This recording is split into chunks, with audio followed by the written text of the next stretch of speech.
Olá, eu sou a Rosana e este é o Opposite Extreme. Hoje, Missão Rama Brasil. Vamos falar hoje com o grupo Rama Brasil, que está dando continuidade a seus trabalhos através de anos. O Rama Brasil teve seu início com a vinda de Carlos Pazuello, irmão de Sisto Pazuello, em 1976. Daí em diante, houve a formação do grupo de base, em seguida, o Projeto Amar. Boa noite, Grupo Rama, como está? Boa noite! Vamos bem, e você? Muito bem, graças a Deus. Inicialmente, estamos falando com a Cris, com o Jaques, boa noite. Com a Dani, opa! E com a Pérsia.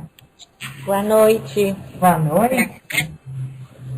Então, inicialmente, dessa cronologia, fala um pouquinho pra gente, quem quiser responder.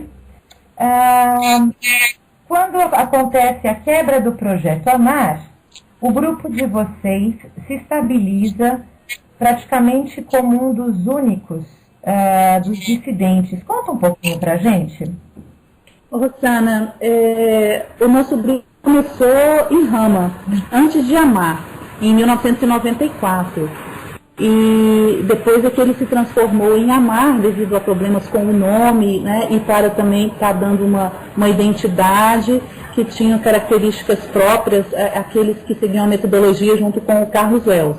Em seguida, perto do ano de 1999, é que o Charlie teve a mudança de identidade e que a gente ficou achando, pelo menos achando, que a gente estava seguindo sozinhos aqui. Hoje a gente sabe que teve alguns grupos que continuaram, mas sem contato com outros grupos, né? A gente continuou o processo que logo em seguida a Verônica Wells reassumiu como Projeto Sunese. Isso em 2000. E vocês mantiveram a metodologia que estava sendo adotada no Projeto Amar até então, correto? Sim. Em 2000, a Verônica mandou um guia de práticas atualizado, mas com pequenas mudanças. Mantinha a mesma metodologia, os mesmos anexos e todo o processo. Partindo do ponto semeadores de vida, hoje, como fica a relação de vocês com Rama, divisão Sisto-Wells, né, que na grafia muda com Hzinho, e do Sunese? Essa divisão, ela é bem metodológica. Eu acredito que todos nós estejamos a serviço da Confederação, né, com identidades próprias. A gente não teve contato nenhum com a comunidade do Sisto.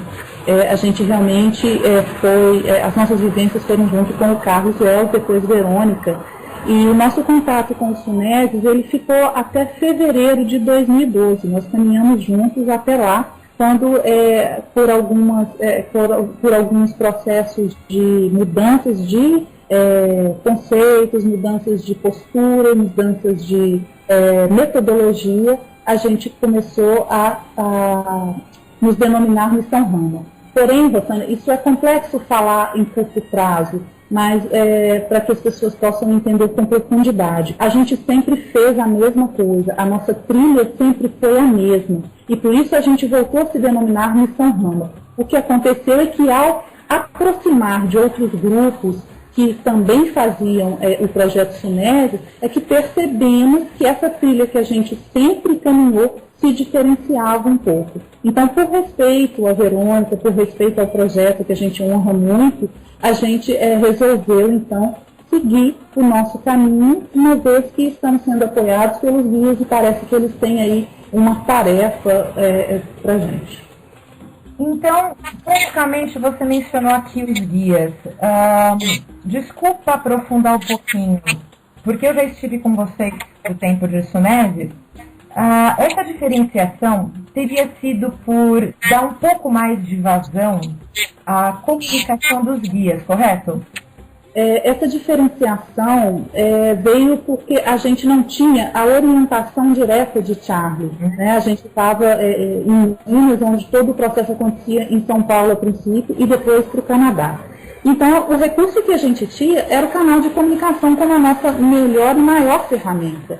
Então, a gente ia direcionando as reuniões, apesar de seguir o guia de prática, antes de começar as reuniões, a gente se colocava disponível para os guias. E isso foi se diferenciando sem a gente saber que estava diferenciando. Isso foi checado quando a gente aproximou dos grupos que tinham estado mais próximos da Verônica. Entendo. Jacques, algumas pessoas perguntam se o trabalho é terapêutico. É grupo de terapia? É a mesma coisa ser um grupo de terapia ou ser um grupo terapêutico? A pergunta é muito boa. O processo que vimos conduzindo leva a um processo que é terapêutico quando nós nos colocamos de forma a nos disponibilizarmos para um processo alquímico ou de mudança interna, mudança de valores, de percepção, de transformação. Porém, não é um grupo terapêutico dos modos que nós entendemos, pois não existe um terapeuta conduzindo. O que existe são pessoas que estão dispostas a mudar, a se colocar com mais abertura, entender, perguntar, questionar, enfim, de forma que haja uma mudança cada vez mais de ponto, de forma que haja uma mudança perceptível no trabalho, nos disponibilizamos a nos colocar de forma cada vez mais transparente. É uma forma bastante difícil, não é um processo fácil, mas entendemos que o que viemos recebendo dos guias se relaciona com esse processo de caminhada até os nossos corações, abri-los para o que a gente chamaria de amor incondicional. Esse tipo de visão faz com que possa gerar muito medo em nós, porque nossa sociedade ela é alicerçada em jogos, mentiras, manipulação, e dar um próximo passo pode ser muito assustador. Porém, vimos entendendo que tendo um grupo de trabalho como nesse tipo dentro da missão ou como em qualquer outro processo onde um grupo é algo fundamental, conquistar o respeito, o relacionamento entre os integrantes faz com que esse trabalho se torne, então, terapêutico. Principalmente se entendesse que a palavra terapêutico do grego é eu permito que o outro me ajude. Então, desta forma, permitir que o outro me ajude nos colocaria numa postura de humildade. A palavra humildade vem de humus, terra. Eu preciso me ajoelhar, me dobrar, me fletir meus joelhos, fletir uma capacidade de espelho, de reflexão. Então, eu me dobro para refletir. Dessa forma, eu deixo aquela arrogância, que é um estado de mente inflada, para que eu possa ouvir, estar receptivo, trocar, questionar, não para que eu possa ouvir o que o outro tenta dizer de forma passiva, submissa, mas de forma que eu possa me submeter às regras da vida, entender que no grupo o outro é importante, muitas vezes muito mais importante do que eu, no sentido que eu possa tender a anular o ego para que eu possa crescer com isso. É dessa forma que nós entendemos de forma na prática e vivencial, portanto, como lidar com essas percepções e nos encaminhando para expansões conscienciais por meio de todas as práticas, não só de relacionamento, como outros recursos que temos. No amor incondicional que você acabou de mencionar, esse medo não é porque aquela definição de amor incondicional estaria ligado a praticamente uma perda de individualidade, como a poesia do termo costuma sugerir? Sim. O amor incondicional me coloca numa seguinte questão. Será que eu venho condicionadamente amando do meu jeito? amando compostos, amando sob condições.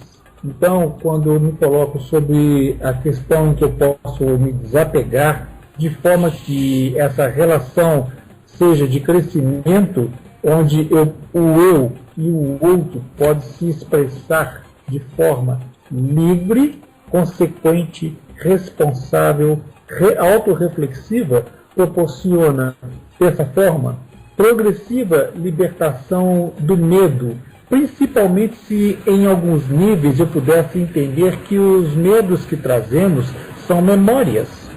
Os medos são condicionamentos de forma que eu receie ao máximo me expor por medo de julgamento.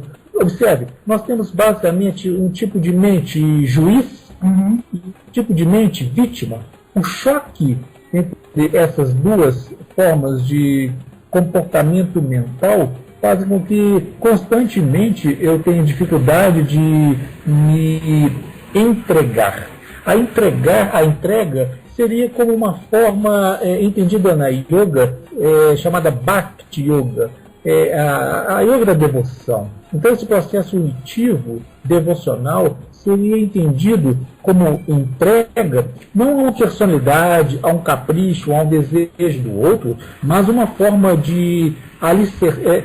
Essa devoção seria um estado mental alicerçado na inquebrantável busca pela verdade. E o que seria verdade, se não dentro dessa caminhada, perceber os vários estágios que me levaria, do químico, a ir entendendo por meio da vivência outras realidades. Cada vez mais proporcionando com esses processos vivenciais uma evolução que me tiraria de um estágio inconsciente, onde apenas talvez eu estaria num nível de chakra básico, de sobrevivência, para que eu ascenda. A assunção é diferente de ascensão.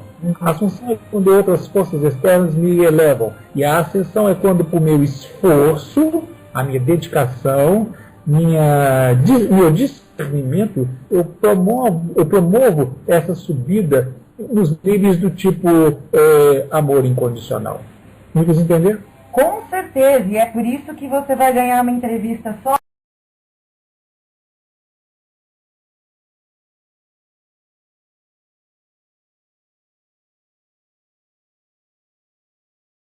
dentro do que você falou. Eu não vou poluir a entrevista com outras informações, mas dentro de uma ferramenta solitária nós abordamos a Ho'oponopono exatamente na visão que você deu, mas isso não interessa agora. Preciso abordar, falando em termos de terapia, a aurasoma, animasoma, porque por volta dos anos 80, quando esse guia de práticas, o último, foi se formando através de comunicações e recepção de mensagens pelo que foi chamado instrução naquele tempo, Sim. Aconteceu uma coisa que os guias costumam fazer. Eles costumam anteceder algum conhecimento, alguma novidade que pode trazer um âmbito de transformação. Então, esse guia de práticas ele foi formado e um pouquinho depois o Anjo Gaiarta espalhava maravilhosamente o animasoma, que hoje está aos cargos do Otávio Leal, com a passagem do nosso grande mestre. Falo grande mestre não no sentido religioso, tá, ouvinte? Ele era um psicólogo, uma pessoa com uma formação completamente diferente, tá? Psiquiatra, né? Exato, e ministrou na USP, ministrou em grandes faculdades aqui no Brasil. E você considera que essa diferenciação terapêutica, terapia, que se deva esse pequeno olhar, eu não vou dizer confuso, porque quando as pessoas perceberem o que é uma coisa e o que é outra, o guia de práticas aconteceu um pouquinho antes, elas vão perceber que praticamente é um precursor de algo que a sociedade veio adotar depois como método. Você crê que hoje o conhecimento, a difusão do animassoma e do aurasoma venham a trazer essa confirmação latente para o guia de prática? Sim, o processo a que você se refere, ele tem a ver com o campo vivencial, quando nós nos colocamos disponíveis, essa disponibilidade inicial de um ponto de vista de aura e soma não é muito claro, por mais que desejemos que seja.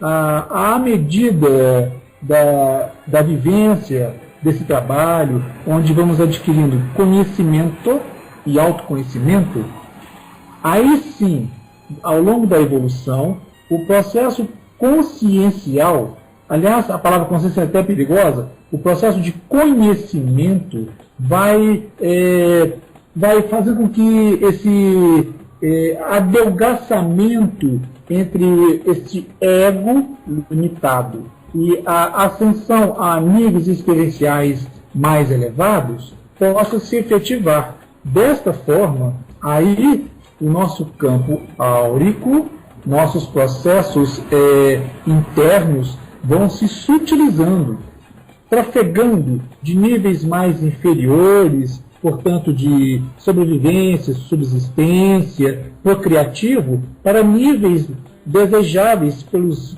confederados, pelos guias, pelos núcleos da luz, de forma que acessamos níveis superiores, não falar mais abertamente, níveis de chakra como o quarto, ou o quinto, ou o sexto, aqueles que, por meio de nossos esforços, estivermos prontos a acessar, vivenciar, trocar e, principalmente, não mais agora no grupo, mas também no meio societário, possamos contribuir, porque não queremos ser um grupo sectário, e sim um grupo que, dentro de uma sociedade, possa contribuir, possa se tornar uma pessoa que estimule, que seja exemplo, para que nós possamos ir além de palavras. Entende? Com certeza. Rosana, Eu? eu queria colocar um pouco sobre essa questão que o Jacques falou da prática, porque dentro da nossa vivência, desde Rama até então, parecia que havia um distanciamento dos conceitos aprendidos para a vivência. E isso ficando muito no mental, foram criando PhDs, em várias teorias fantásticas de como conviver, de como relacionar, de como amar. Mas o grupo é a nossa grande pérola para que a gente possa, num contrato onde o objetivo é comum, o contrato dessa alquimia, a gente possa ser o cenário, a gente possa ser a ferramenta para que nós todos possamos experimentar cada conceito que a gente aprende. Então, se vaidade, se orgulho, se egoísmo são conceitos que eu aprendo e que só o outro tem, de repente eu me vejo no grupo vivenciando esses conceitos. E aí o meu companheiro vai me mostrar, olha, vaidade é isso aí. Então sai do campo do conceito para o campo da prática. E aí a gente vai aprendendo sobre a nossa configuração. Porque muita vaidade, muita arrogância achar que eu sou diferente. Nós todos temos uma mesma configuração. A criatura humana tem uma mesma configuração e essa ficha precisa cair rápido para que a gente possa se ajudar e caminhar rumo a essa evolução. Então, assim, a gente precisa realmente dar as mãos e se dar a oportunidade para o outro e para mim mesmo exercitar isso dentro do grupo. Então, uma coisa muito importante. Porque através dos tempos, a sociedade ela foi mudando rápida e drasticamente, desde que o projeto começou, desde que vocês começaram, e a acentuação dessa questão de vaidade, essas sociopatias, vamos colocar dessa maneira, o ter ficou mais importante do que ser. Isso reflete de sobremaneira muito forte, né? Por isso que ser missão para nós neste momento está mais adequado. Entenda, não é certo nem errado, mais adequado do que projeto. Saímos de uma prancheta, de um projeto, para ir a campo. O campo é nossa vida, a forma como eu me relaciono. E isso é tremendamente terapêutico, porque eu posso ser aquela luz, de um ponto de vista bem humano, de forma que eu possa estar construindo. Isto seria missão. Saindo então do aspecto teórico, conceitual, que nos engessa ou por medo, faz com que eu tenha inúmeras dificuldades de ir à frente. Então, dentro desse tipo de terapeutização, se é que eu poderia usar esse termo, o que existe no nosso trabalho com a interface dos guias confederados é uma atuação de forma que nos grupos e até extragrupos continuemos com a transformação e não se torne algo confinado, engessado dentro de um grupo de trabalho e lá fora voltamos a ser apenas o CPF, o registro geral de uma pessoa mascarada na sociedade. Aí, essa forma de retirada de máscara, essa forma de transformação, realmente é assustador. Mas ela gera harmonia, paz, pois e isso faz com que eu me sinta co-participe da obra. E isso para nós tem sido cada vez mais, além de intelectível, cognoscente, algo que faz com que adentremos na prática neste anahata chakra, nesse chakra do amor. Aí, não mais o amor piegas, mas aquele que se relaciona com aquelas coisas mais difíceis que temos nos nossos testes do dia a dia, que são os relacionamentos. Sabendo, antemão, de como lidar com esse respeito, que é essa noção de limite. Porque na prática é que vamos aprender. Não adianta a teoria. A teoria, sim, ela é extremamente importante como forma de nos dar um poder, uma capacidade para irmos à frente. Mas a prática é importante.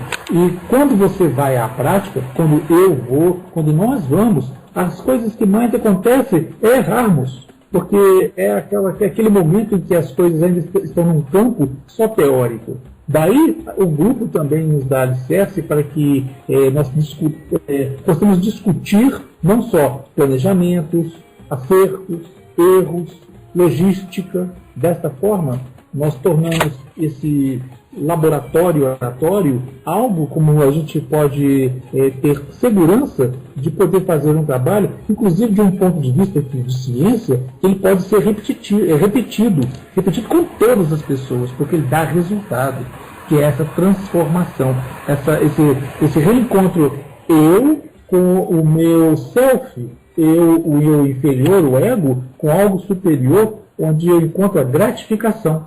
Eu encontro esse digno no dia a dia. Perdão, o problema maior é o desencontro dessa parte emocional com a gama de aprendizado, porque quando você entra na parte do sistema nervoso, você se desconcerta, né? E é terrível isso, né?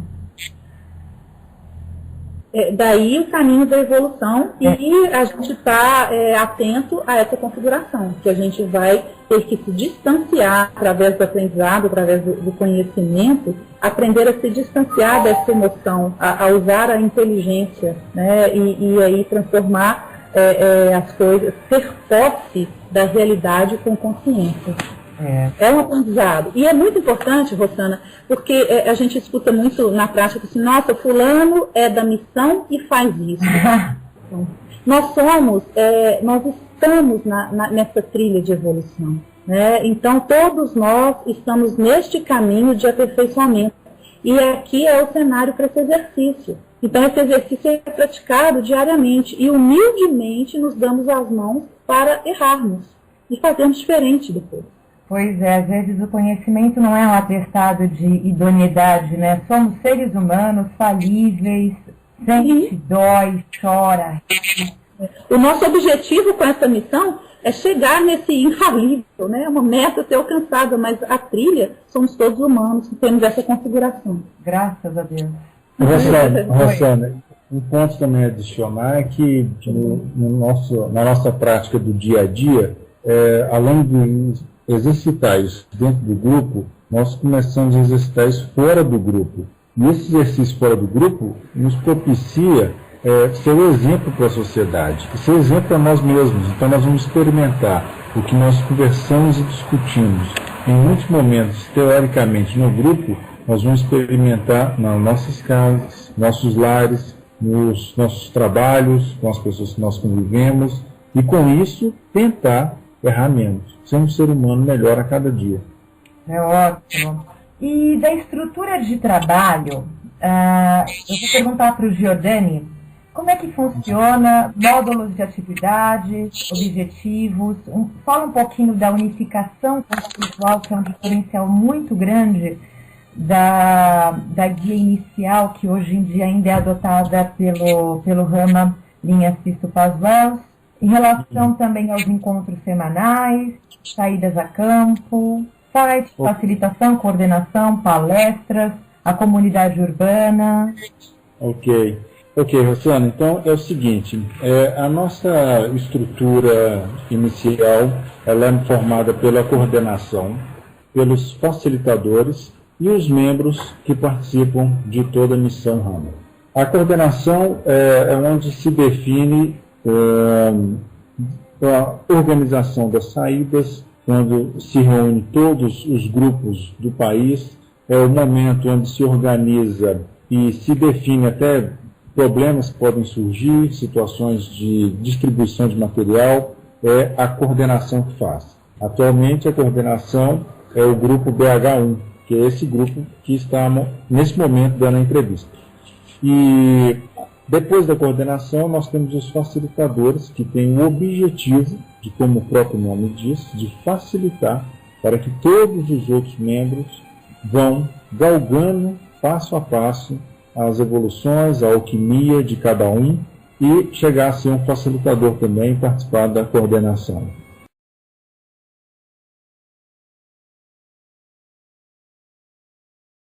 A todas as pessoas que chegam inicialmente e compõem os grupos, elas começam a ter uma reunião, no mínimo semanal, e esta reunião semanal, o próprio grupo se define um dia, hora, e nesses encontros utilizamos o material da Missão Rama.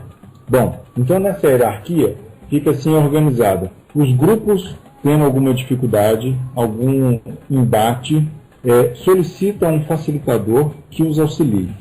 Os facilitadores, junto com a coordenação, organizam todas as outras atividades. Então essa é a sistemática inicial que acontece. Durante os encontros semanais, há no nosso site, www.missãorama.com.br, o material disponível para que cada grupo, a cada reunião, utilize o material ali disposto, que são vídeos, tem textos, tem links pela internet, livros a serem lidos, e esse material vai formulando, vai construindo o cabedal de conhecimento do grupo. E aí o grupo, a cada etapa que for passando, vai nesse site e pega a próxima etapa. Bom, com isso feito, nós vamos agora ter um retorno de cada grupo através das atas. Então, cada grupo, a cada reunião, monta uma ata e remete aos seus facilitadores, e estes, lendo a ata, auxiliam no que for necessário. Por fim, nós montamos também alguns encontros anuais, e esses encontros acontecem em torno de 3, 4 vezes ao ano, com todos os grupos, onde é o momento para troca de informações, alinhamento de todas as informações de todos os grupos e a nossa saída a campo. Nessa saída a campo, até que você já teve a oportunidade de estar junto conosco, nessa saída a campo, há palestras, há exercícios noturnos, diurnos, há momentos de relaxamento também, e nessa interação os grupos todos se conhecem, os novatos trocam informações, todos participam das informações e nós somos brasas. nós temos que ficar perto do braseiro. Quando todos nós nos unimos, nós formamos esse grande fogo. E aí todo mundo se recarrega, todos carregam essa energia. E, por fim, é só isso mesmo. Campo. Vocês continuam realizando no sítio ou vocês também realizam fora?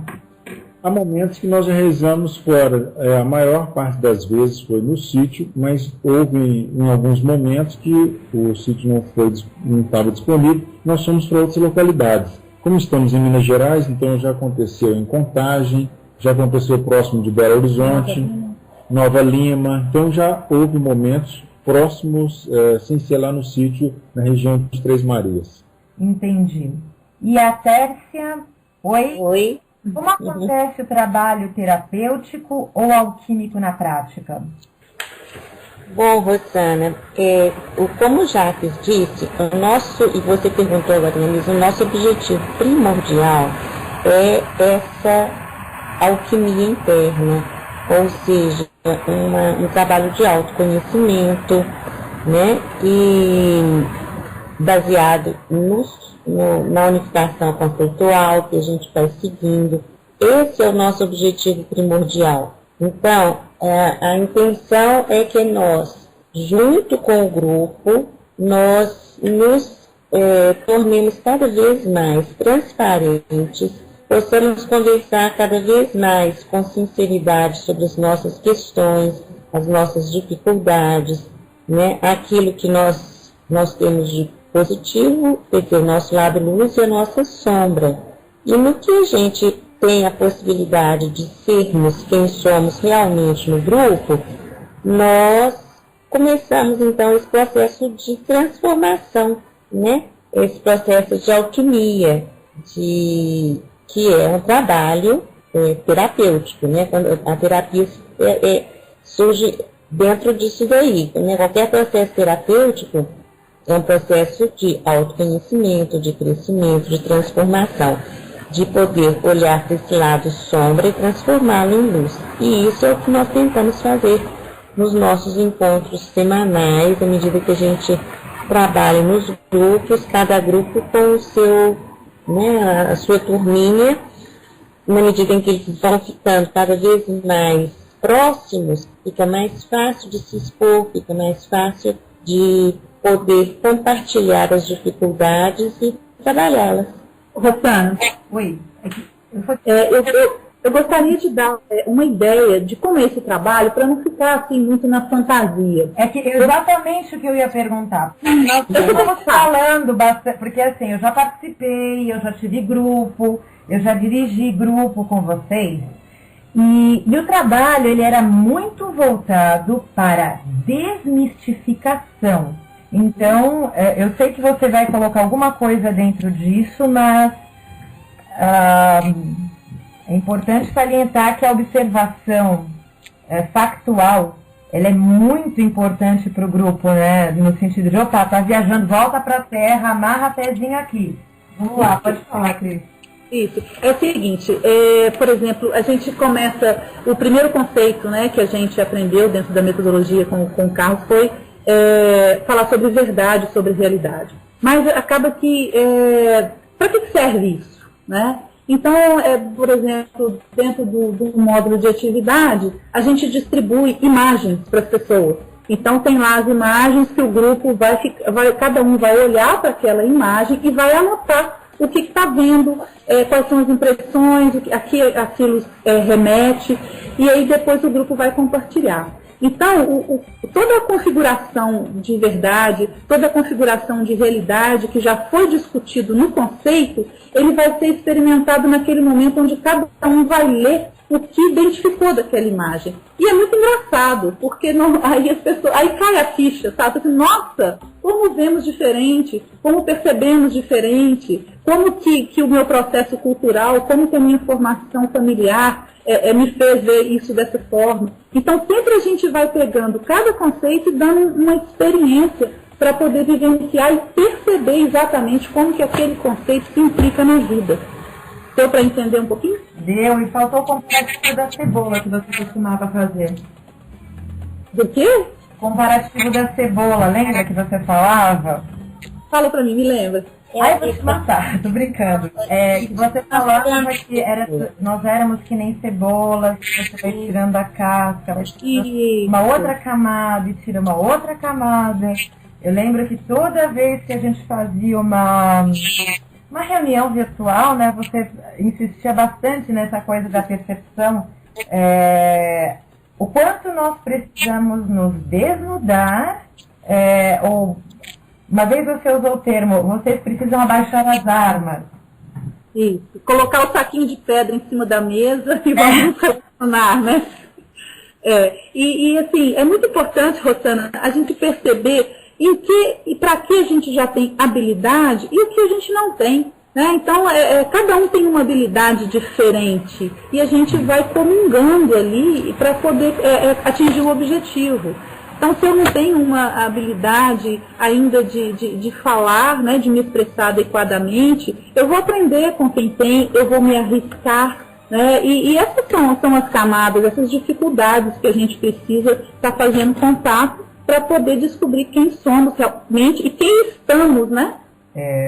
Cada capinha da cebola é o quem estamos. É verdade. E a gente vai aprofundando. É verdade.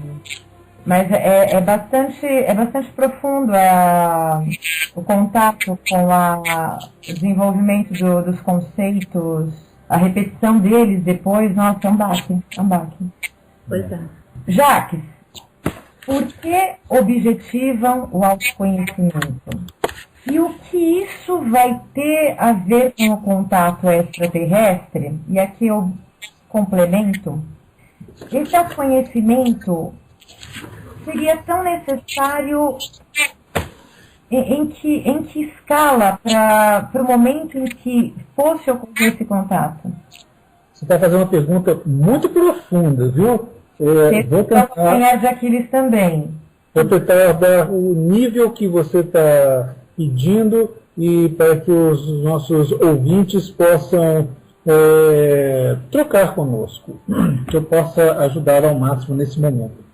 Mas comecemos então com o conhecimento.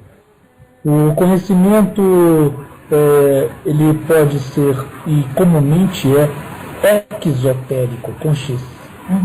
O conhecimento comumente vem de um ensino exterior, de um professor, de um sensei, de um guru, entendendo que gu é trevas e ru é dissipador de.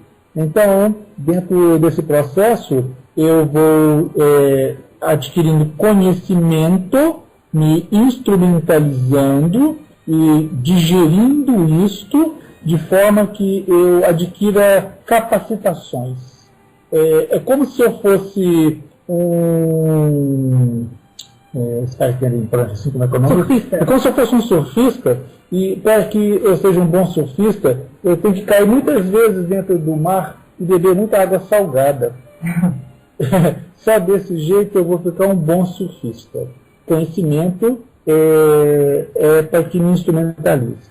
À medida dessa caminhada, esse conhecimento a que eu me refiro relaciona-se a um tipo de sadhana ou de prática, de forma que eu vá entendendo cada vez mais no meu dia a dia a praticidade desse conhecimento. Um conhecimento vazio não vale muita coisa. Com o passar do tempo, eu vou me tornando preparado para uma próxima etapa. Isso seria adequado se fosse feito paralelo, o conhecimento, o poder, né? Aliado ao autoconhecimento ou à sabedoria. O autoconhecimento se faz necessário à medida que eu respondo às seguintes perguntas. Quem sou eu? Mas essa pergunta poderia ser feita para descascar a cebola. Quem sou eu? Primeira camada. Quem sou eu? Segunda camada. Quem sou eu? De forma que, com o tempo, eu possa, no primeiro momento, neste tempo aqui agora, eu esgotar a minha biografia. E mesmo assim, às vezes, não chegar a uma resposta conclusiva, porque nós somos tão mutáveis, né? Exatamente. E, além disso, se eu posso tangenciar, ousar falar disso, somos eternos. Então, além deste imutável do aqui e agora, eu também posso ir além do aqui e agora, dentro de uma visão transpersonal, transpessoal. Nesse momento, eu vou atingir níveis que podem ir ao subconsciente ou até mesmo à supramente, passando pelo progresso que este ser, que por hora está nesse corpo, também vivenciou outros níveis de realidade em outros espaço-tempo. Nesse processo de autoconhecimento, dentro de uma assimilação das experiências vividas sob os estados expansivos de consciência, essa pessoa vai se percebendo cada vez mais. Suas percepções se dão nos níveis, principalmente da mente condicionada, que leva esse indivíduo a passar por, vamos usar um termo tibetano, pelo samsara, ou pelas repetições no aqui e agora. Essas repetições acontecem pelo próprio produto da mente inconsciente, de forma que a pessoa passe por esses processos repetitivos, entendendo cada vez mais pelo conhecimento que aqui é uma escolinha, aqui é um local de aprendizado, aqui este planeta, apenas este, em relação a tantos outros que também são, é uma escola. Essa escola, eu preciso de ter conhecimento para que eu passe de ano, ou seja, de momento, de experiência, principalmente em relação àquilo que eu havia dito, em relação ao amor. Desde um nível de chakra básico, muito de sobrevivência, de relacionamento bastante inconsciente, de forma que eu vá entendendo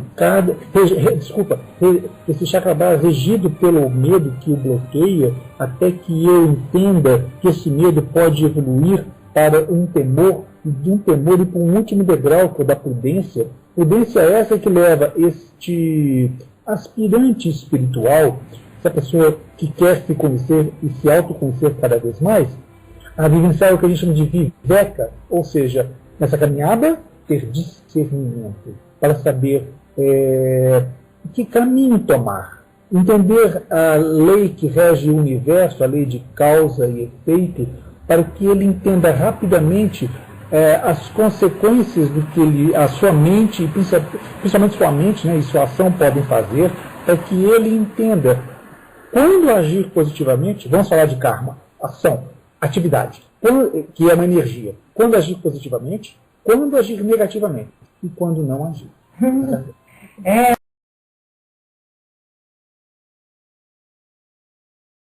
Tem muita gente vivendo o feitiço do tempo, né? Passa uma vida inteira acordando e vivendo o mesmo dia, né?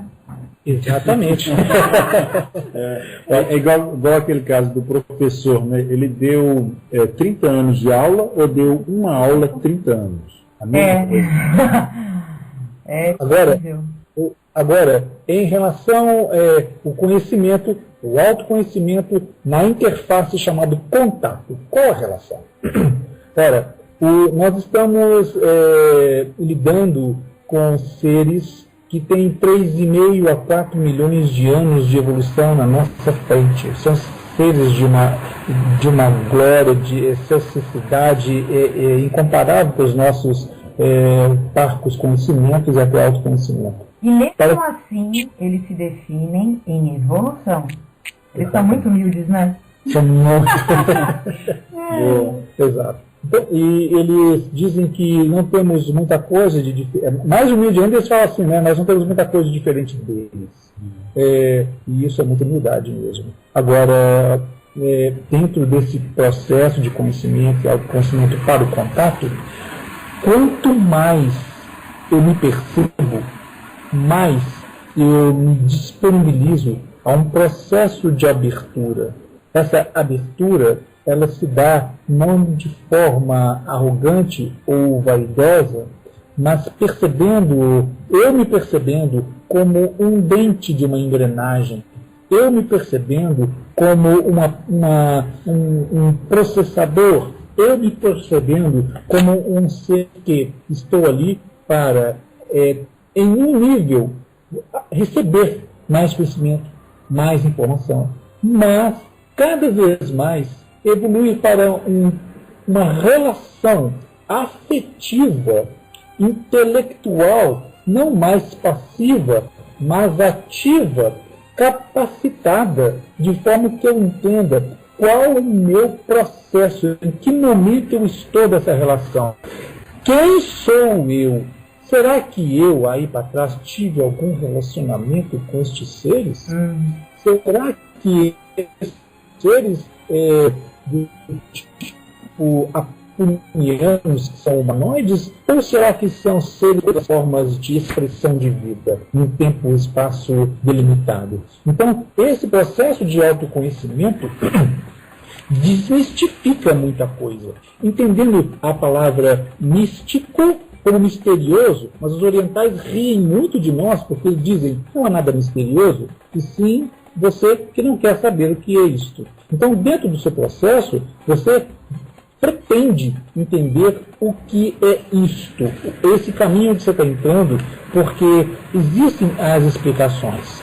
O mito, a palavra mito vem do verbo miteia, que é o fio que tece a relação, é um caminho pelo qual eu vou entendendo por qual motivo eu recebo um instrumento tão importante como a comunicação telepática, porque para eu lidar com formas tão diferenciadas como esses seres, que se expressam pela telepatia, por terem conquistado esse chakra cardíaco, onde tudo é transparente, eu preciso saber também desenvolver uma relação com os meus aqui na horizontal. Porque senão, se eu não souber, se eu não tiver conhecimento, e muito menos autoconhecimento, como eu vou lidar com estes seres? Eu estarei de uma forma muito manipuladora, evadindo, fugindo da relação e do meu papel neste planeta. O processo de lidar com eles não é um escapismo escatológico, é uma forma de, espiritualmente, eu avançar nessa caminhada para que eu me torne um ser cada vez mais capacitado para lidar aqui no meu planeta, para ajudar os meus semelhantes, como eu pretendo estar fazendo aqui agora nesse programa. É muito importante que você falou a questão do escapismo, porque as pessoas, elas acham que o ET vai resolver o problema delas, ou coisa do tipo, ou esperando que eles dessem soluções prontas, que seria mais ou menos a mesma comparação de nós olharmos um formigueiro e querermos ditar regras onde já existe um esquema de vida. E nós temos muitas formas de manifestação. Rosana, nós temos muitas formas de manifestação de seres que não pertencem a este planeta e que se expressam aqui. Gostaria de deixar bem claro que nós lidamos com os seres que pertencem à Confederação dos Mundos da Galáxia, seres esses que têm um processo de não interferência em culturas como a nossa, tão limitadas, tão dogmáticas, tão preconceituosas. Lidamos com seres que respeitam muito essa lei de causa e efeito e, inclusive, o livre-arbítrio. Entendendo o livre-arbítrio como algo dos tolos, porque você sabe o que você tem que fazer, você tem que fazer. Dentro desse processo, eles realmente trocam conosco de forma que nós possamos ponderar. Eles expõem para nós muitas coisas e comumente que aprendi nessa caminhada é que a minha mente está muito cheia das minhas verdades, da minha arrogância, e só com alguns anos de estrada é que eu vou, se eu sobrevivo nessa caminhada, eu posso me disponibilizar a serenar os meus ímpetos egoístas para ouvir o que tem para ser colocado e para que eu possa, de novo, escolher. E como tudo na vida é uma questão de escolhas, com o passar do tempo, eu posso aprender a escolher cada vez com mais adequacidade dentro da lei de causa e efeito. Okay? Rosana, em relação ao contato e ao autoconhecimento, eu acho fundamental a gente estar falando da necessidade da reformulação dos paradigmas, porque a gente vai estar construindo, aprendendo valores que são universais para poder estar relacionando com eles. Então a gente está no pré-primário, se existe um antes do pré-primário, acho que é esse que a gente está, porque a nossa cultura, ela arraigou valores na gente que a gente nem percebe, né? Essa filosofia cartesiana, tudo fragmentado, E a gente vai lidar com seres que conhecem as regras da vida, que se relacionam como uma grande teia, onde tudo é holográfico. Então, é uma reformulação profunda. Então, a gente precisa se conhecer, a gente precisa saber quem somos e para que estamos aqui, qual que é o nosso papel, né, para conhecer todo o cenário, mas a gente vai precisar estar apagando o que a gente aprendeu para estar extrapolando aí para valores que são universais. E quando vocês escrevem isso, sempre fica aquela coisa que hoje eu tenho mais entendimento, nós conversamos muito sobre isso, aqueles casos em que eles invertem. Já houveram casos assim, no passado de pessoas que tinham uma realidade fundamentada de uma outra forma, sem contato com Rama, foram levadas e devolvidas e foram direcionadas à Rama. E todas elas, inclusive elas, percebem, nossa, esse conhecimento me fez falta, né? E essa inversão desse caminho é muito importante para salientar, porque a confusão na educação, na percepção, tudo que a gente veio falando nessa entrevista, não que ela vai invalidar a experiência de contato, pelo contrário, a questão eles... para quem teve esse tipo de experiência física, 3D, passeou, vamos dizer assim, em outra realidade, volta para cá, fica um pouco desconcertado. E isso em alguns livros o Sisto abordou, que durante alguns anos, durante o desenvolvimento da humanidade, algumas pessoas foram literalmente levadas, mas não num decurso de tempo de 15, 20 minutos, como a gente tem nos livros do Rama, mas foram levadas por séculos, pessoas que foram levadas no tempo de Jesus, anos 20, volta mais atrás. Essas pessoas foram reinsertadas na sociedade com identidades falsas, tem alguns tratados do CIF abordando isso, e essas pessoas naufragaram, não deu, elas não aguentaram mais. Então, assim, essa parte ela é muito séria, porque você lida com uma coisa praticamente intangível, e a revolta de ser jogado de volta. Daí, o trabalho que conduzimos é um trabalho psicopedagógico, terapêutico, de forma que essas pessoas que estão se relacionando conosco, entendendo e apoiando dessa forma, porque nada é imposto, trabalhamos com consenso. O consenso não é algo democrático. O consenso é algo onde eu posso convencer você que, por exemplo, roubar é bom. Então nós vamos concentrar em roubar é bom. Então durante um certo tempo eu vou conduzir um grupo com esse norteador. Só que com o passar dos dias, semanas, percebemos que é inadequado e novo consenso é feito para que, por meio daquela experiência, que se frustrou provavelmente, claro, não é nada legal, nós podemos mudar para um outro processo. Então, quase todo o tempo, consensamos o que fazer e, desta forma, a união se estabelece, não de forma de cima para baixo, mas numa troca cada vez mais frutífera. Isso também valoriza toda a psique do indivíduo, toda a formação do caráter da pessoa e a transformação, entendendo o caráter como caractere, como marca da pessoa, de forma que essa marca, interessante, vai se transformando.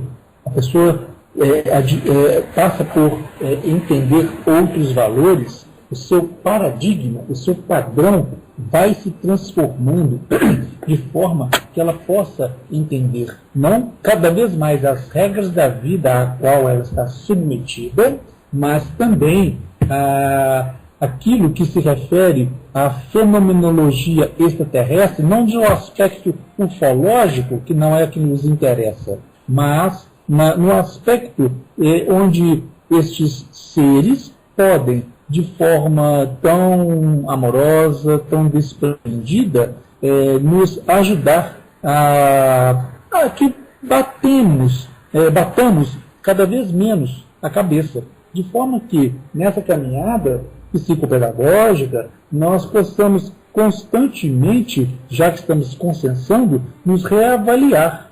E com a ferramenta da comunicação, onde todos vão a campo, confirmar esse trabalho de um grupo ou de vários grupos, quando ocorre um fenômeno que é visível para todos aqueles que estão dentro de um trabalho adequado, bem alicerçado, o fenômeno acontece. Isso faz com que tenhamos a convicção inabalável de que esses conceitos que estamos vivenciando, aprendendo, o conhecimento e o autoconhecimento são, dentro de um ponto de vista primário, alicerçal, a base para o nosso processo de transformação consciente. Rosana, em relação a essa inversão que você citou, pessoalmente, eu acredito que eles sempre tenham um propósito. E que cada caso é um caso. Tem um propósito, às vezes para a pessoa, às vezes para a comunidade, às vezes de trabalho. E que cada pessoa que sofreu uma abdução, né, e que não tem nenhuma proposta aí nem ufológica, nem de autoconhecimento, que de repente ela é abduzida, eu acredito muito numa relação kármica e acredito num sim, em algum nível. Eu não acredito numa abdução, simplesmente vou lá e te tiro desrespeitosamente, porque quem somos nós para entendermos o conceito de respeito perto desse ser? Então, existem vários níveis da gente dar esse sim. Então, ele aconteceu de alguma forma, só que a gente ainda não aprendeu a acessar o momento desse sim. Então, eu realmente acredito que tem um propósito.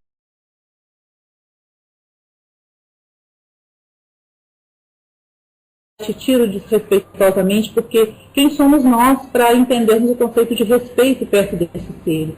Então, existem vários níveis da gente dar esse sim. Então, ele aconteceu de alguma forma, só que a gente ainda não aprendeu a acessar o momento desse sim. Então, eu realmente acredito que tem um propósito. Eu também creio, porque dentro dos casos que nós conhecemos de ufologia, pessoas que passaram pela experiência, mas não experiência no sentido de viajante, eu sonhei que eu fiz uma viagem astral, não. Falando física, 3D, caso dos irmãos Pazuello, Hermínio e Bianca, no nível realmente que ocorre, essas pessoas voltaram com algum tipo de metodologia ou algum tipo de conhecimento a ser compartilhado. Nem que ele se desenvolva ao longo dos anos, porque às vezes a pessoa vai precisar, vou dar uma rebolada para levantar, né? Mas eu também creio que não seja simplesmente ocasional, vi passando aquela pessoa, vamos tentar esse, vamos tentar aquele. Não é videogame, não, né? Não. Mas, e eu acredito que a gente precisa mesmo dessa experiência. Eu posso falar da minha pequenininha, né, de quando eu entrei para esse processo, quando foi me oferecido o livro na livraria e que, a bem da verdade, essa pessoa nunca existiu. Eu preciso dessa experiência para poder lembrar do que eu preciso fazer, porque é tão difícil relacionar, a gente tem tão pouca habilidade, né, e a gente decepciona as pessoas, a gente se sente decepcionado, e aí de repente esse desafio fica grande demais, você fala, meu Deus, vou largar tudo, a gente não consegue. E aí eu lembro dessa experiência e falo, peraí, mas o que eu vivi foi grande demais, não dá para largar. Né? Então, assim, eu acredito que a gente precisa disso. Nem fale, esse paradigma do largue, não, seja uma pessoa normal, largue, seja uma pessoa normal. Uhum. Só que também, normalmente as pessoas que vão apontar o dedo para você dizendo, seja normal, pessoas que, não querendo julgar, mas estão habituadas na prática do vício, na prática da mentira, na prática da discórdia. Então, eu passei a observar o comportamento de quem aponta o dedo dizendo seja normal. Aí você fala, putz, é normal assim? Mas enfim, isso são outros 500. Normal para quem, né? Voltando para a Rama,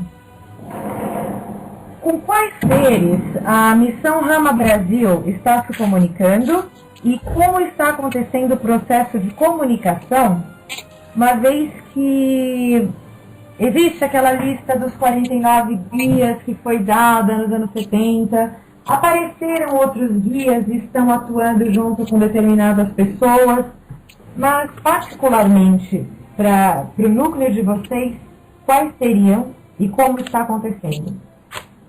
O nosso trabalho vem mostrando que existe cada vez mais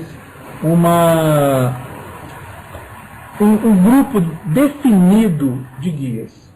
Observamos também que alguns novos guias vão integrando o processo e que alguns nem se identificam por estar numa função de amparo daqueles antigos guias que se disponibilizam a estar conosco. Percebemos que a razão para se manter esses antigos guias é, no mínimo, devido aos nossos laços afetivos estarem estreitados. Observamos, às vezes, em algumas práticas, ou de campo, ou mesmo nas reuniões de grupo, que esses guias nos passam informações ou nos passam por determinados tipos de experiência e que, quando são esses guias conhecidos, essas experiências têm respostas mais adequadas aos nossos caminhos evolutivos. Dentro disto, também percebemos que elementos novos vêm sendo acrescentados em algumas saídas com trocas bastante felizes para nós quando podemos, por exemplo, embora lidemos com seres humanoides, caucasianos, que nos são aprazíveis por suas formas, etc., temos tido contatos com greys, com seres do tipo reptilianos e outros que vão demonstrando para nós que existe, de alguma maneira, uma diversificação para o nosso aprendizado. E até podemos também trocar, falando que há pessoas no meio dos confederados que vêm também para aprender a como conduzir, como nos perceber, como entender emocional e mentalmente nesse tipo de trabalho. Então, observamos que o nosso trabalho tem sido feito com seres com um padrão que não diversifica tanto como foi observado nas décadas de 70 para 80, viu, Rossana? Imagino, eu não tenho nos meus trabalhos uma diversidade muito grande, não tive, né? Eu estou de jejum até maio de 2013, né? Estou em toque de recolher por uma questão de desenvolvimento desses temas que agora são novos. Mas reptilianos, ao que eu me lembro só com Chico Penteado, quando nós fizemos uma experiência que também foi solicitada pelos guias de Rama, no sentido de troca de conhecimento. Exato. Tércia, qual é o objetivo de uma saída de campo? Bom, nosso objetivo é aproximar os grupos, né? Confraternização entre os grupos, autoconhecimento de todos os membros, para que todos formemos uma comunidade, né? Uma comunidade mental, né? Onde possamos estar aceitando e vivenciando esses conceitos, né? E, logicamente, também aproximar dos guias, né? Que são esses seres que nos orientam nesse trabalho. Então, são as duas coisas principais das saídas de campo. Lógico, pode. Já que você vai completar aqui um pouquinho. Também observamos que a fenomenologia ela está geralmente presente. Nem sempre, quando por qualquer motivo desviamos o nosso egoísmo, vaidade, disputa de poder. Nesse momento, cessam-se os fenômenos, recebemos comunicação para que interiorizemos e troquemos mais, para percebermos para onde estamos indo. A prática de campo, geralmente, ela é programada com comunicação muito previamente para que nós possamos nos preparar para a saída. Em grupo de desarmonia, muitas implicações negativas. Daí, nós procuramos que todos os grupos se programem, se preparem, tenham um objetivo claro, resolvam qualquer questão humana, claro, de forma que, ao estar em campo, esteja em completa ou próximo de completa harmonia. Dentro disto, a fenomenologia, que até então não nos interessa, nesse momento ela se faz mística, ela se faz de total importância, porque ela é uma fenomenologia com data, hora e tipo de fenômeno marcado previamente para que entendamos que o que estamos desenvolvendo em cada grupo ou com todos os grupos juntos, ela possa se efetivar, de forma que possamos gozar de uma harmonia mental e emocional, para que nós não estejamos viajando na maionese, né? Para que a gente não esteja delirando, de forma que em campo tenhamos essa aproximação dos dias que, se houver qualquer inadequação do grupo, se mostram distantes, refratários, não como uma forma punitiva, jamais fazem assim, mas entendendo que, já previamente acordado, este caminho inadequado que talvez viesse sendo tomado, não é apoiado e nós precisaremos refletir. Nessa prática de campo, normalmente essa fenomenologia ela é física, então não há uma situação assim, todos nós saímos do corpo e não lembramos da experiência. Não, isso não ocorre. Ocorre de mais pessoas verem o fenômeno, a luz, o riscar o céu, o acender no meio da mata, todos presenciarem, para confirmar fisicamente que ocorreu o fenômeno, o contato com os nossos amigos extraterrestres. Não que isso não ocorra, Rosana, mas a gente tem isso como um mecanismo de segurança do trabalho, né? Porque nossos desejos, eles camuflam muita coisa, e a gente quer sempre que a coisa esteja acontecendo adequadamente, né? Então a gente pode criar situações, desejar situações. Então, a partir do momento em que a gente exige como confirmação de uma trilha, como confirmação de um trabalho, que a fenomenologia seja física e para todos verem, a gente minimiza esse risco, né, da gente estar se enganando diante dos nossos desejos. Sem dúvida, e mesmo porque seria um apoio de trabalho, né? No caso de Rama, isso não se dá toda hora. Eu tive um período em que eu saí bastante com Chico Penteado. As confirmações de trabalho foram iniciais, como ele relata no livro, mas quando eu passei a fazer saídas, cessou, porque era aquela coisa, seu trabalho já está confirmado. Agora, sabe aquela coisa assim, sendo bem resumista, a sua resposta em relação a essas diretrizes de trabalho, tempo do seu programa, esse tipo de coisa, que é o que eu acabo desenvolvendo, elas não necessitam de muita coisa. Eu imagino que para o grupo atriz também não seja uma coisa corriqueira, chegou o fim de semana, pegar o carro, vou lá para o meio do mato, ver nada. Para nós não funciona assim, né? Com certeza. Nunca mais se faz. É isso. Rosana, estava me ocorrendo aqui, enquanto você falava, dos nossos objetivos, né, de curto, médio e longo prazo. Uhum. E os guias sempre falam da nossa necessidade de ter um laboratório onde a gente saiba construir tudo aquilo que é necessário para que a gente viva, né, e diante do caos que está instalado no planeta e nas relações, que a gente sobreviva.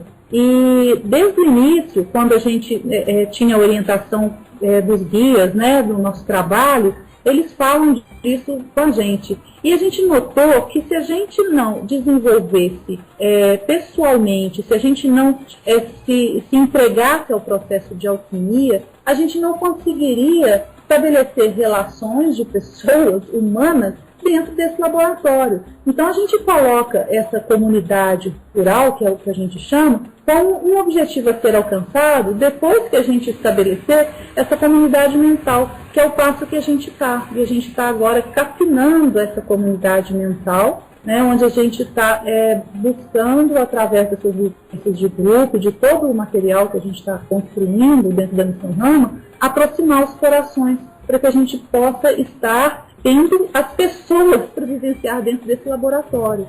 Porque senão a gente não consegue. O ser humano não se suporta sem se conhecer. Isso é verdade. Aí ele começa a buscar as diversões ou alguém que atire ele, né? Sim, e as diferenças, Rosana, a gente foi criado que diferença é algo que incomoda, e não que seja algo construtivo. E a diferença é que traz a riqueza do processo, a riqueza das relações.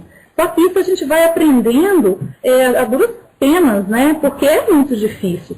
E culturalmente também a gente foi treinado a achar que as coisas complexas são ruins, né? E essa complexidade é que traz essa oportunidade de chegar num todo, né? De chegar numa unificação, porque cada um tem uma pecinha do quebra-cabeça. Uhum. E aí a gente vai conseguir estar encaixando isso para estar entendendo as regras da vida, para estar entendendo a configuração de quem somos.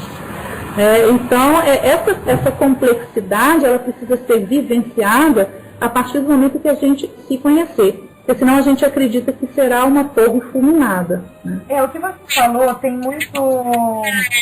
muita explicação na educação, muito voltada ao lado esquerdo do cérebro, né?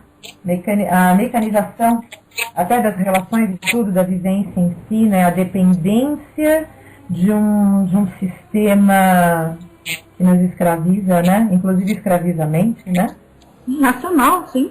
E dentro desses objetivos, Cris, como é que você enxerga a construção ou formação de grupos que, por exemplo, tenham um objetivo definido, de repente chega para a Rama um grupinho de jovens que são biólogos ou que são cientistas, e eles estão, de repente, motivados a trabalhar dentro do nicho deles, mas com o apoio dos guias. Isso já é conferido na Argentina. O Ciro, que cuida da rádio, ele tem uma série de contatos com grupos que são estruturados em certos desenvolvimentos. O Rama Brasil agrega esses grupos que vierem já com uma ideia, por exemplo, nós queremos desenvolver guias de práticas, mas nós temos, de repente, arte, somos pintores, somos músicos.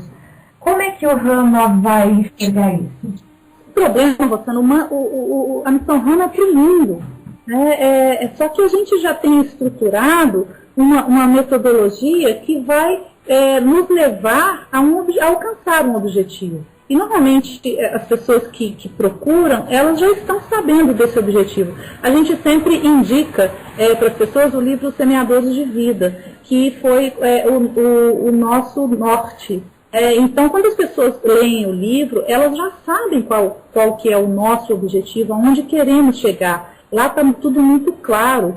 Então, a gente agrega todas as pessoas que estão dispostas a trabalhar com esse processo alquímico para se relacionar com conceitos universais. Isso não tem menor problema, não vemos isso como problema, muito pelo contrário. Maravilha. E, Jacques, o desenvolvimento espiritual entra no trabalho? Claramente, o desenvolvimento espiritual está intrínseco no trabalho. Entendendo desenvolvimento espiritual como espiritualidade e tentando fazer com que o indivíduo torne-se cada vez mais integrado, harmônico de forma que ele se torne consequente, responsável, interrogador, e também ele possa questionar-se de forma que ele não se perca naquilo que o Jordânia, a Terra, a Cristina falaram sobre os paradigmas, sobre aquilo que me ingessa, sobre a minha mente que pode limitar as experiências, mesmo aquelas que podem ter o rótulo de espiritualidade, de forma que dentro de um grupo essa pessoa possa se encontrar em um nível de segurança para que ela desenvolva isso harmônica, suavemente e progressivamente. A espiritualidade sendo entendida como uma forma de relacionamento adequado entre aquilo que você disse no início da entrevista, entre o ser e o ter. Não é uma forma, portanto, inconsequente, desarmônica, e isso é amarrado adequadamente dentro da nossa forma de trabalho, onde pessoas que já têm mais experiência, os facilitadores, vão aos grupos. Inclusive, nós não vamos individualmente para que nós possamos, de 2 ou 3 pessoas juntas, podemos trocar experiências, questionar, para não sermos sempre dono da verdade. Nós não traremos respostas prontas, interrogaremos as pessoas, estimularemos elas a se desenvolver, para que desenvolvam seus chakras, para que desenvolvam seus corpos sutis, para que, a despeito do fenômeno ser físico, elas também se potencializem nos aspectos de projeção, de visualização, ou seja, as pessoas desenvolvam todos os seus potenciais. Trabalhamos também no aspecto espiritual, o healing, desculpa usar essa palavra em inglês, mas a cura, o curando, de forma que a pessoa vá cicatrizando os seus livros de crença que foram impostos, desde pequenininhos, se não até antes disso, para que elas estejam engessadas na caminhada. Assim, entendendo a espiritualidade não algo mais institucional, mas a reelaboração de um processo, antes de tudo, acima de um nível manásico, acima nada cerebral, mas aquilo que nos remete a desintegração desse ego harmônico, algo como você tão bem entende, aquilo que nos arremessa no nível da yoga, ou seja, do verbo yuji, da união, ego inferior com o self, com o ego superior, com o divino, com a luz. E o mais importante de tudo, do yoga, viver aqui e agora, porque quando a gente usa a palavra espiritualidade, as pessoas vão se remeter a centros espíritas, a manifestações, brilho no meio da noite, espíritos, ou como pseudo-contatados, dizem que recebem canalizações, essas canalizações falando de fim de mundo, de não sei o quê, e a gente vê uma coisa, você fala assim, nossa, isso não é real.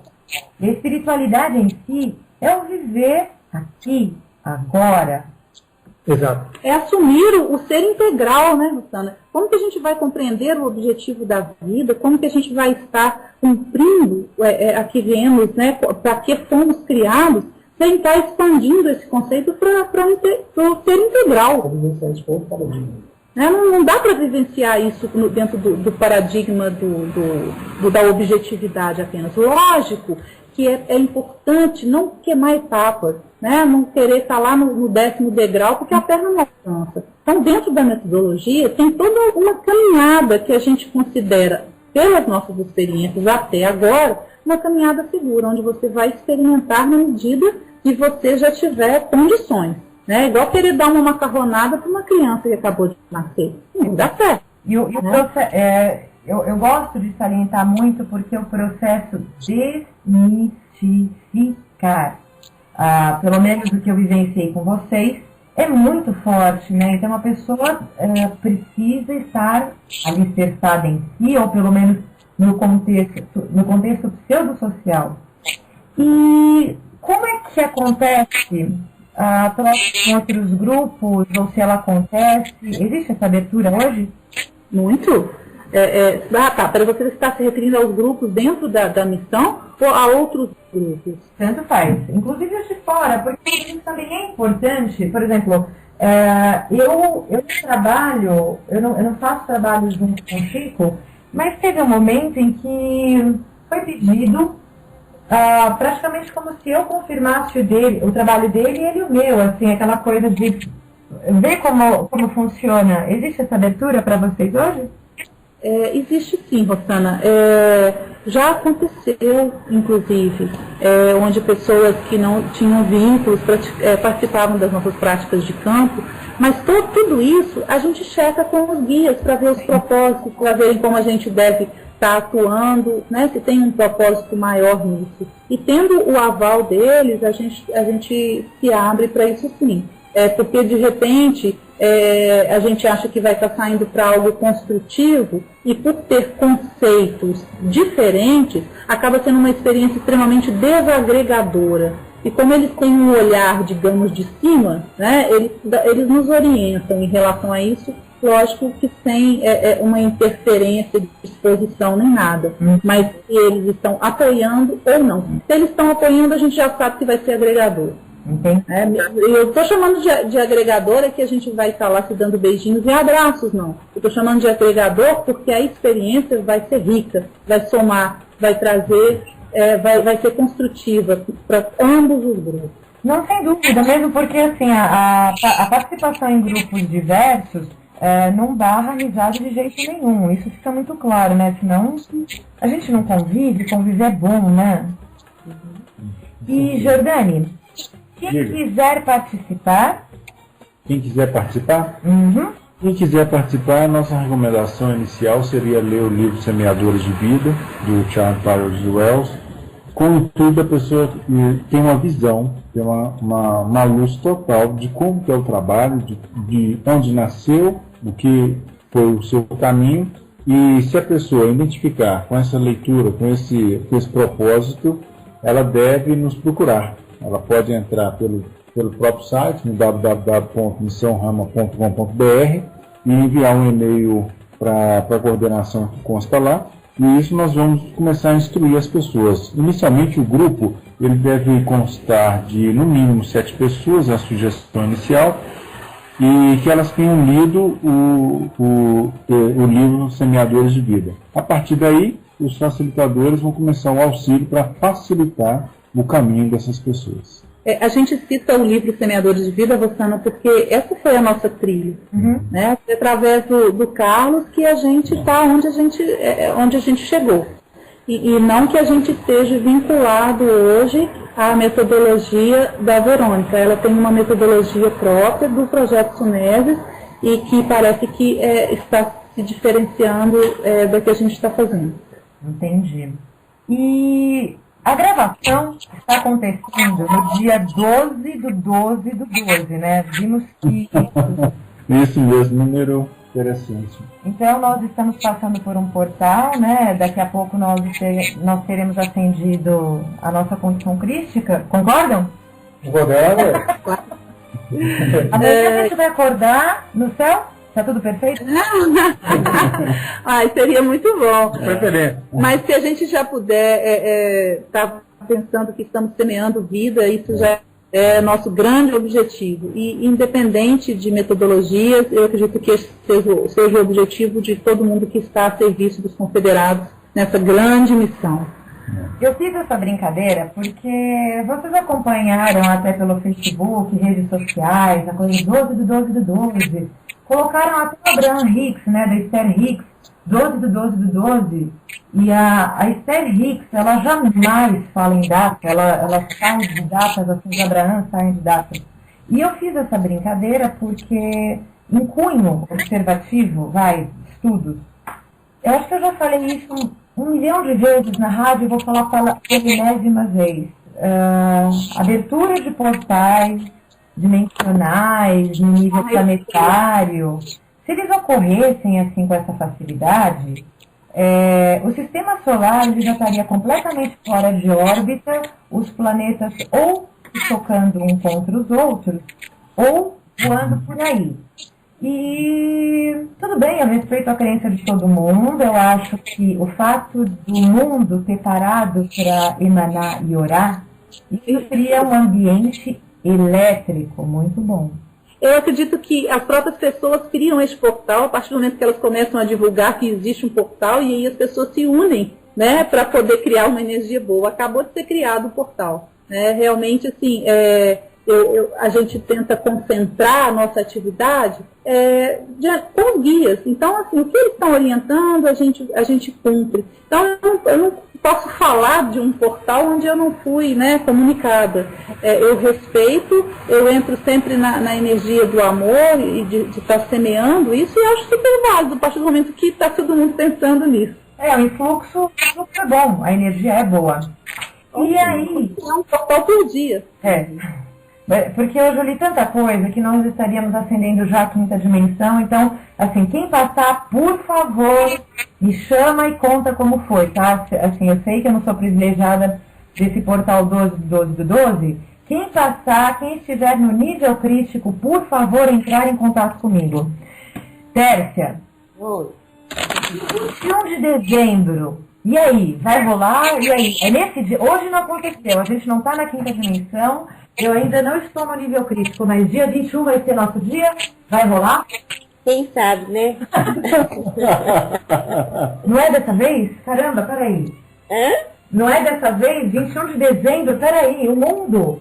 Hoje é a preparação, a gente já virou... Hoje é a preparação. Dia 21 vai ter o resto da passagem. A gente sabe, né, Rosana, que nós estamos passando por o planeta está passando por uma fase difícil, né? Mas isso não é de agora, já tem algum tempo. E nós estamos num processo mesmo de crescimento, né? Esse crescimento como humanidade. Então, não vai ser da noite para o dia que isso vai acontecer, né? Claro. Esperamos que seja, quem sabe as pessoas que estão acreditando nesse portal. O portal a gente acredita que ele esteja por aí mesmo, né? Mas quem sabe elas resolvem se abrir para uma mudança interna, né? Que possa providenciar essas aberturas maiores, né? Sem dúvida, eu fiz a brincadeira, obviamente, porque o que está acontecendo na mente das pessoas, na sociedade, assim, o Jacques falou a miúde sobre isso, mas a palavra escapismo, ela é o que vai definir tudo isso, porque as pessoas não estão sabendo lidar com a sua realidade, com o seu dia a dia, isso assim, bem a grosso modo, né?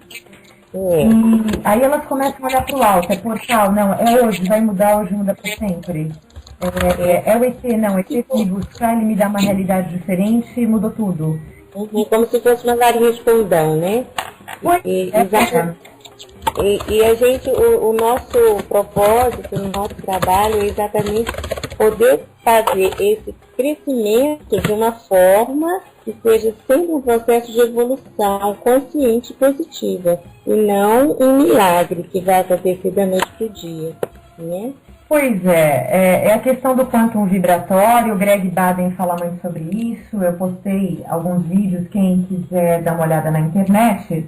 O Greg Baden fala a respeito dessas uniões em datas quânticas de uma forma bem explicada cientificamente. Isso tem uma força energética, né? Na medida que as pessoas unem seus pensamentos, unem suas energias positivas, eu acredito que isso tem uma força energética muito grande.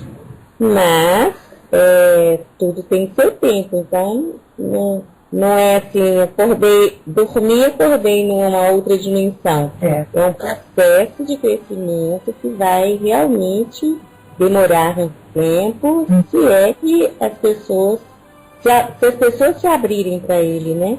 Com certeza. Eu quero agradecer enormemente a presença de vocês. Já temos marcado aí mais 2 compromissos, né, Jacques e Cris? Sim. Vocês querem deixar algum recado? Alguma coisa que eu esqueci de perguntar? Alguma coisa que vocês necessitam falar para a nossa audiência? Rossana, eu gostaria, já que você está dando essa oportunidade, de deixar o Código de Bredan, que é o Código de Moral e Ética, né, dos Confederados. Só se vê bem com o coração, só se identifica corretamente com a intuição, só se entende bem com respeito às razões, só se julga bem com a compreensão dos motivos, só se dialoga adequadamente com tolerância às diversas opiniões. Mas, acima de tudo isso, só se ensina com exemplos. Então, vamos conquistar ser esse exemplo. Muito obrigado pela oportunidade. Obrigada, Obrigada. Eu agradeço, né, porque eu estava esperando há 2 anos por essa entrevista e hoje está sendo uma festa para mim. Muito, muito, muito grata a vocês e muito grata a disponibilidade de, por 1h40, estarem respondendo perguntas, sendo elucidativos. E eu quero chamar a audiência, seja do Brasil ou da América Latina, estarem agregando junto com o Rama Brasil. E eu agradeço a você que esteve escutando. Eu sou a Rossana e esse é o Opposite Extreme.